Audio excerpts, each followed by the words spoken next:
quick update on the 402 build. Got decent clearances on all the mains, and thrust is looking pretty good.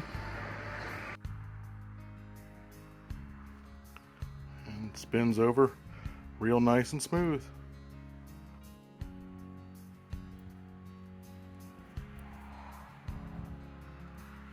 Pistons are going together.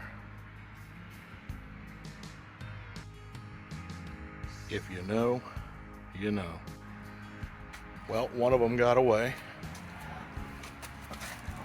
and I found it. Got it.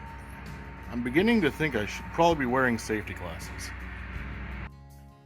Couldn't find safety glasses, but I got them all.